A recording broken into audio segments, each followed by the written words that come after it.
Hey guys, welcome back to Wrestling News 365. Hope everyone is doing very well. As always, there is a ton of news stories to get into today, so we have to talk about Kevin Owens, don't we? Have to talk about Kevin Owens, his WWE contract, his WWE future, because it looks like Kevin Owens' WWE contract is set to expire way sooner than a lot of people originally first thought, because Kevin Owens' WWE contract is reportedly expiring within the next 6 months.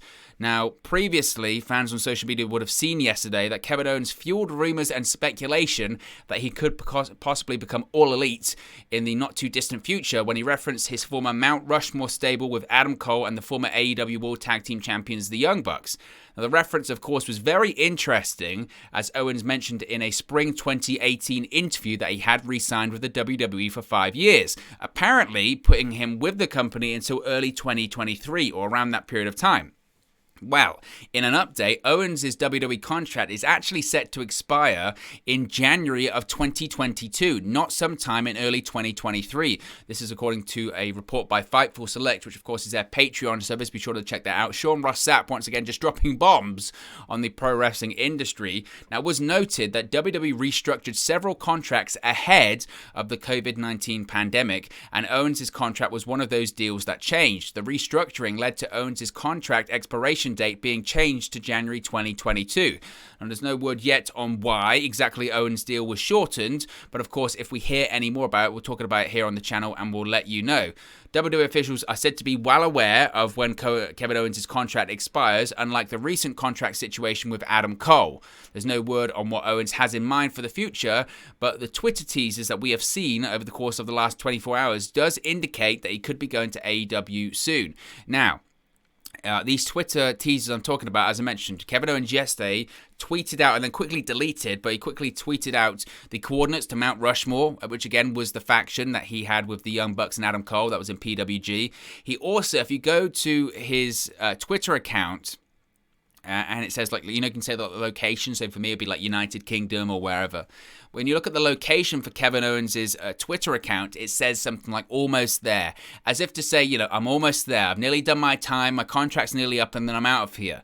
Kevin Owens is a fascinating case, and we have a really interesting story when it comes to Mick Foley after this, which I think is kind of blends into this Kevin Owens story here, whereby Kevin Owens, a bit like Adam Cole as well, all he ever dreamt of was being a WWE superstar. That's all he ever wanted to be. All I ever wanted to do is go to WWE. I want to compete at WrestleMania. I want to compete in Royal Rumble matches. I want to do all this stuff. That's all I ever want to do. I want to be a WWE superstar. That's all I've ever wanted to do. That's why I became a pro wrestler in the first place. And he's done it, and he's doing it right now. And I think previously, you know, he might have had offers on the table before or rumors about possibly other offers. And he basically always said, look, irrespective of what offer I get, I'm happy here because this was my dream. I'm a company guy. I'm a WWE guy. I'm a loyal guy.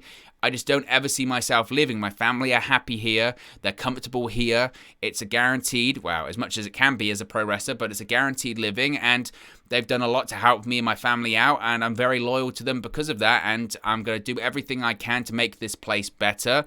Does it operate in the way that I would like? No, but I'm going to try everything I can to make it better and do my best to improve WWE and be a WWE superstar, because that's why I became a pro wrestler in the first place. And that's all well and good, but I think Adam Cole was exactly the same. I think Adam Cole was exactly, I mean, he said it in the AEW All Out post-show media scrum. He said, I always wanted to be a WWE superstar. I wanted to be a WWE superstar since I was 9 years old, and I did it, and I was very happy there for 4 years, and I liked it there. But when this opportunity came up for AEW, and I saw what they're doing and the way that they present wrestling and the buzz that they have and the crowds that they have and the philosophy that they have in terms of presenting wrestling and booking wrestling and, you know, coming up with ideas, creativity, storylines, all that kind of stuff, it became too big an opportunity to turn down, and I just couldn't turn it down. And you get the impression, look, Kevin Owens, at the beginning of this year, he was feuding with Roman Reigns over the Universal Championship, and in recent weeks, he's done nothing, absolutely nothing. He was on commentary a couple of weeks ago when Pat McAfee was first out. He was on there with Michael Cole and Corey Graves, and they shot an angle before the show of Michael Cole just walking through the hallway, and Kevin Owens was doing nothing. He was just sitting there, and they went, hey, Kevin, want to be on commentary, so I got nothing else to do. And it's kind of tongue-in-cheek of, I've got nothing else to do. But it's true. He's got nothing else to do. He's not doing anything of substance on SmackDown. They had him wrestle Sami Zayn at WrestleMania, which was great. Big achievement for them both. I'm sure they were very happy about it. But it was him wrestling Sami Zayn for the 10 millionth time because they've got nothing else. They've got nothing else to do with Kevin Owens at this point. And it feels at this point he's hit his ceiling.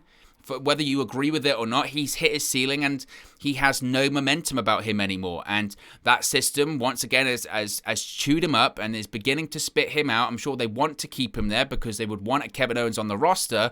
But it goes back to the Adam Cole situation once again of, we know what WWE's looking for right now. Nick Khan himself has said it in these interviews where he says we're looking for that bigger guy or bigger female or someone from a sporting background, a legitimate athlete background or a model background, an actor background. We don't really want independent professional wrestlers anymore. We don't really want indie guys. We're going in a different direction. The issue with that is Kevin Owens is the prototypical indie guy that would have never made it in WWE in the mid-2000s because he doesn't fit the look they're going for. And they're moving back towards that look, and I think Kevin Owens, if he was wise, he would look and say, you know what, maybe I'm in a bit of trouble here. I know that you have to have some kind of diversity on the roster. Maybe I am that indie diversity that WWE wants to keep, but again, the way that WWE produces television is not really what independent pro wrestlers look for. It's devoid of creativity. It's writers, scripted promos, scripted matches. You have to follow everything to the letter. It's a very toxic environment, and there's just a very toxic atmosphere around WWE right now because every couple of weeks, half the roster gets cut, and people that you liked, people that you respect, people you thought have a ton of talent end up getting fired and then going elsewhere, and they're way more happy because of it. Now I'm looking at the other company. I'm seeing Bryan Danielson decide to go to AEW over WWE. Adam Cole the same, CM Punk the same. I'm seeing these big names go there. I'm seeing names from New Japan come over, and I'm saying, you know what?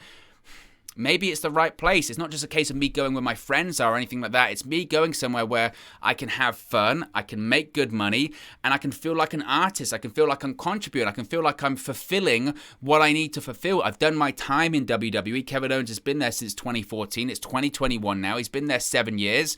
It's kind of a case of like, what else is left?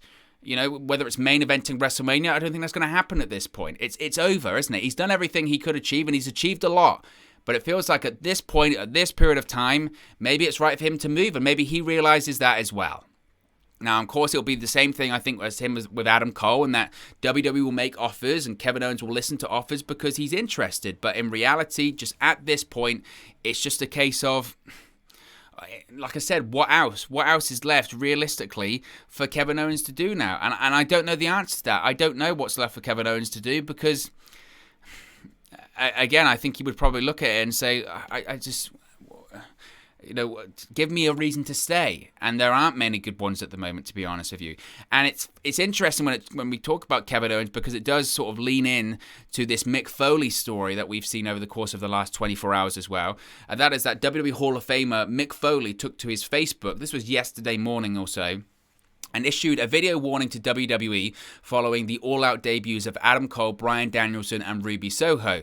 Foley titled his video, quote, WWE, we've got a problem.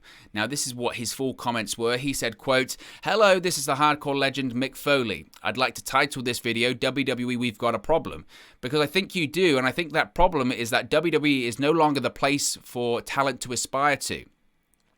Part of it is because AEW is doing a great job of attracting great talent, proven talent, building other talent, creating storylines, but part of it is a problem of your own making. I think younger talent sees the way that developmental characters are cut or left by the wayside, or in the case of Karrion Kross, greatly watered down and even made a joke of when they debut on the main roster.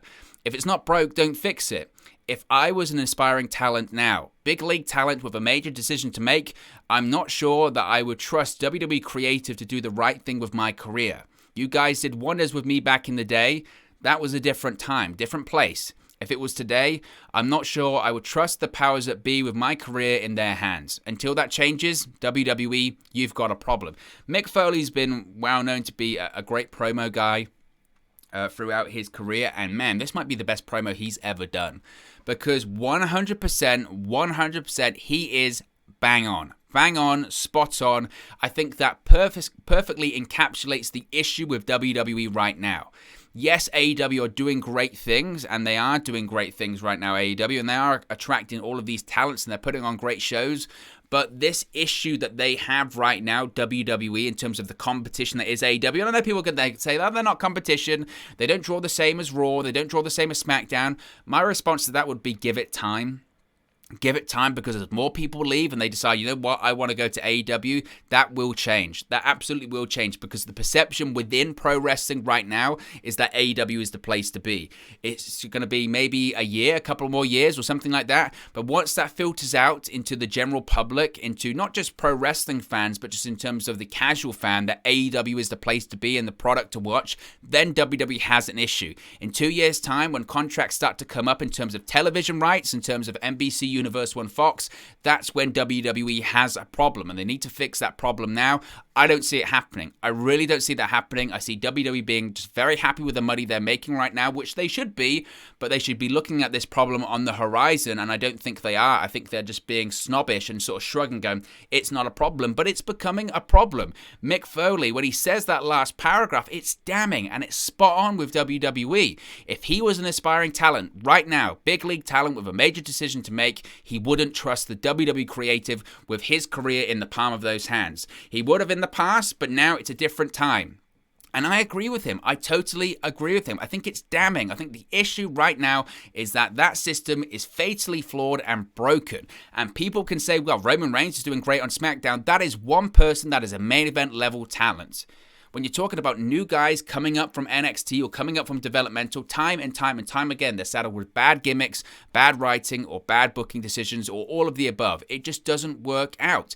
And that's not the talent's fault. You can put it on the talent, and they try to, and go, well, it's just the talent. They didn't get over. But if you're handicapped from the beginning, you don't even give them a chance anymore. And I think that's a massive problem with WWE right now. And I think Mick Foley absolutely nailed it. I think he absolutely nailed it. And if I was an aspiring pro wrestler, I was a pro wrestler with a bit of buzz right now. I'm not, but if I was, and they said, look, WWE wants you or AEW wants you, I'd know exactly where I would want to go. And it's not because, AEW is the new shiny toy. It's the case of, one, I trust them more with my career, and two, I know I'm not going to get cut after 3 months when they decide, you know what, budget cuts once again, sorry, and they move on. That's just the kind of situation. And I think that's a massive, massive, massive problem for WWE right now. And it's a problem they kind of refuse to address, which I think is even worse. Now, speaking of contracts as well, we have an update when it comes to Angel Garza. He's teasing his WWE future as well. Now, Monday Night Raw superstar Angel Garza got his followers buzzing Tuesday night with a tweet containing an hourglass emoji and an eyes emoji. This led to fans speculating on his future with the WWE. Over the past few weeks, Garza has posted several I'm Here tweets during live broadcasts of Raw, mostly while responding to fans that miss him. Now, Garza was last seen in action during the August 18 tapings of Main Event, where he suffered a singles loss to Ricochet. He hasn't appeared on Monday Night Raw since being part of the Battle Royal on the June 28th episode of Raw.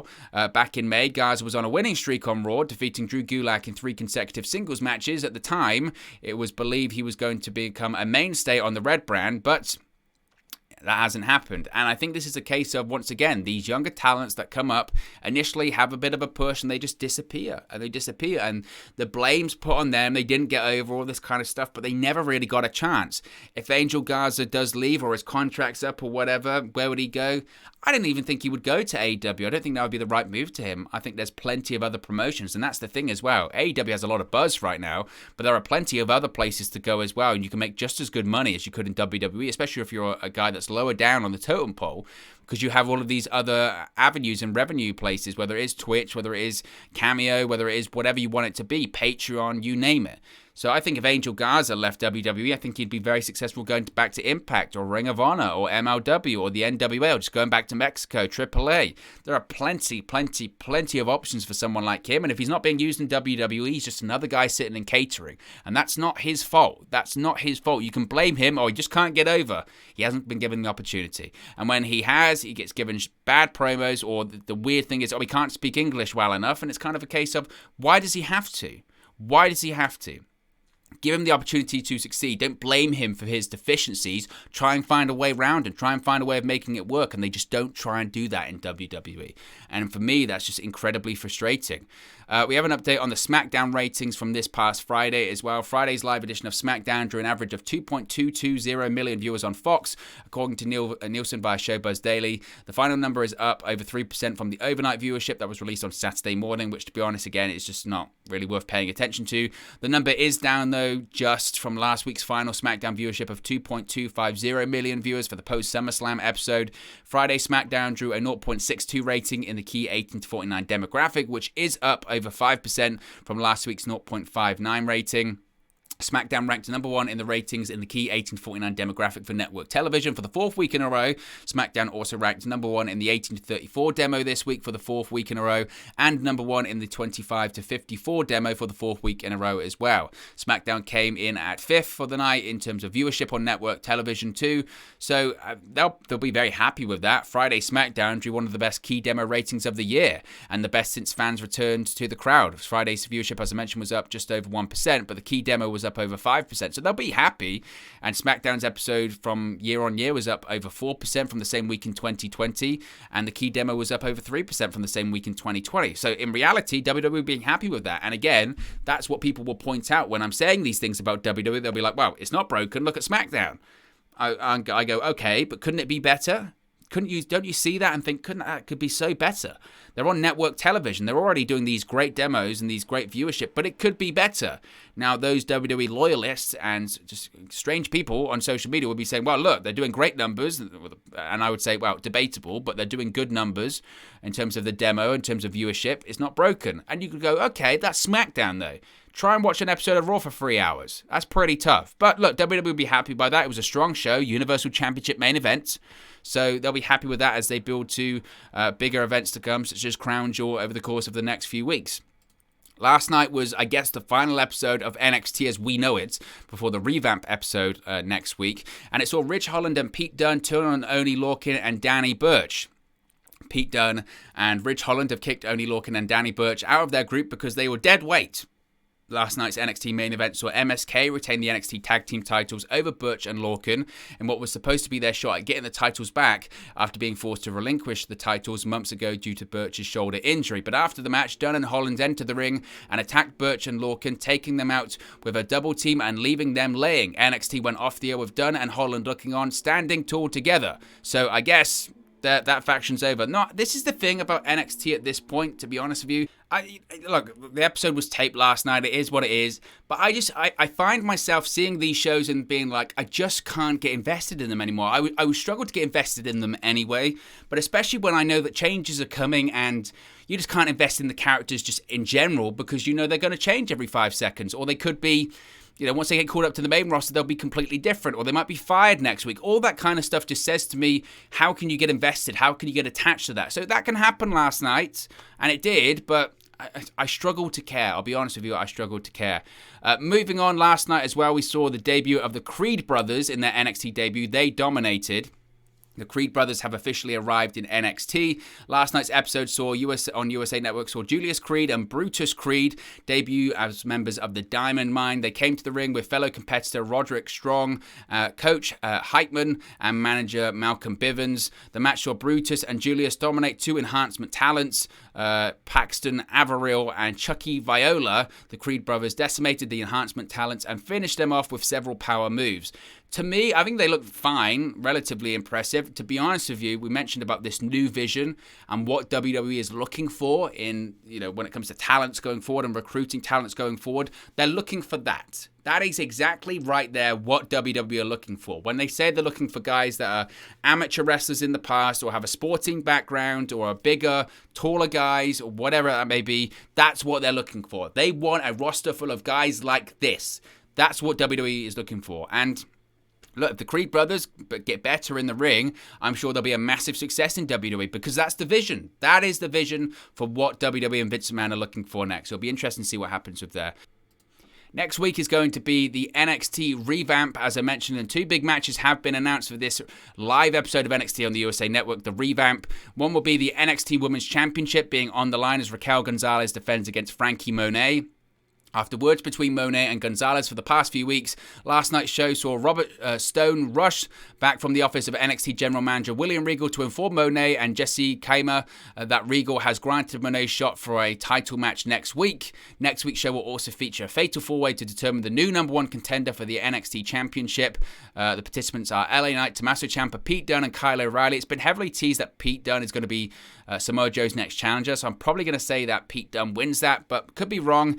It's like the car crash principle, I guess, of you can't turn away, and that's kind of what I'm feeling with this NXT revamp next week. I'm curious. I think you'll probably do a decent number on USA Network. If those sort of crowd or sort of arena shots that they've teased on like Raw and SmackDown are accurate, then I'm not totally against the layout. I just don't know when it comes to NXT moving forward. Who knows at this point? Vince Russo, yes. Vince Russo has worked on a project with WWE. Former WWE, WCW, and TNA head writer Vince Russo recently worked on a WWE project. Russo took to Twitter this week and revealed that last Friday he worked with WWE on a future project, apparently a documentary to air on Peacock and the WWE Network. Russo once again reiterated that he's open to helping out where he can. This is what he had to say, quote, "Worked with WWE this past Friday on a project I think for Peacock. Pleasurable experience, all involved were pros and respectable. I really do hope that those who need to see my comments see them. While I don't want a job, I'm always happy looking to help the biz in any way I can." He can say I'm not looking for a job, but that tweet is saying I'm looking for a job. I think Vince Russo looks at this right now and sees the rise of AEW and thinks I can do it again. WWE are struggling, but they're not. It's not the same as the 1990s. WWE is more profitable than ever. It's not the same. Do WWE, easy for me to say, need a creative revolution? Of course they do. They absolutely do. I moaned about it earlier on in the show. But is Vince Russo the guy to do it? No. That time's gone. Finally, in a very strange announcement, WWE and Netflix have announced that The New Day and The Undertaker will be featured in a new interactive film to be released by WWE and Netflix in time for Halloween.